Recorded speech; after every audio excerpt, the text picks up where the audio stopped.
Anche quest'anno si è celebrata la quarta edizione della festa di San Martin nella città di Musile di Piave. 2 giornate intense di storia e tradizione che hanno visto l'unione di nuove e vecchie generazioni attraverso laboratori didattici per i più piccoli ed esposizioni di arti e mestieri del passato.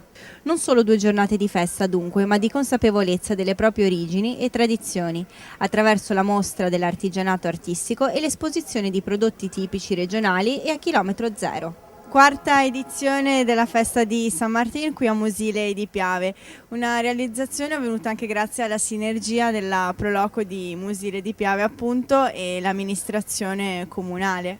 Sì, certo, l'amministrazione è sempre pronta a dare il proprio contributo, ma senza la Proloco non potremmo fare nulla perché sono loro che evidentemente organizzano, danno l'operatività e cercano le persone, naturalmente anche e sempre in collaborazione con il nostro assessore alle attività produttive Silvia Susanna, sempre presente, fra poco arriverà anche lei, quindi se il tempo tiene potrebbe essere una manifestazione da ripetere ancora di nuovo, un po' più grande rispetto agli anni scorsi come quest'anno, però tutto dipende dal tempo che è sempre inclemente in questo periodo. Presente all'evento la pattuglia dei bersaglieri ciclisti in uniforme e biciclette d'epoca e per gli amanti dei motori non è mancata l'esposizione di auto e moto che hanno arricchito ulteriormente la città di Musile che in queste 2 giornate ha riscoperto ulteriormente la ricchezza del passato e una maggiore consapevolezza del presente.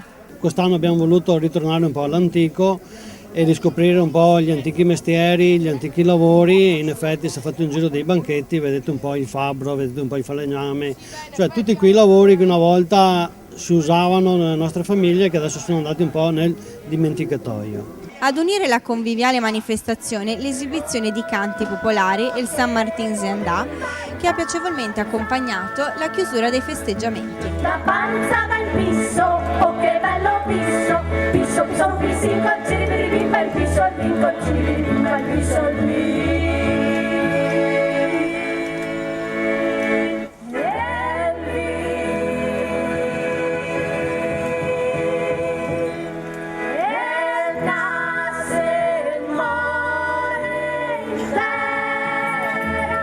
Questa dunque è la quarta edizione e si prospetta certamente per una futura per il prossimo anno. Certamente sì, adesso noi collaboriamo sempre con la Proloco, infatti anche quest'anno il loro apporto organizzativo è stato molto importante e anche per l'anno prossimo lavoreremo insieme per qualcosa di nuovo.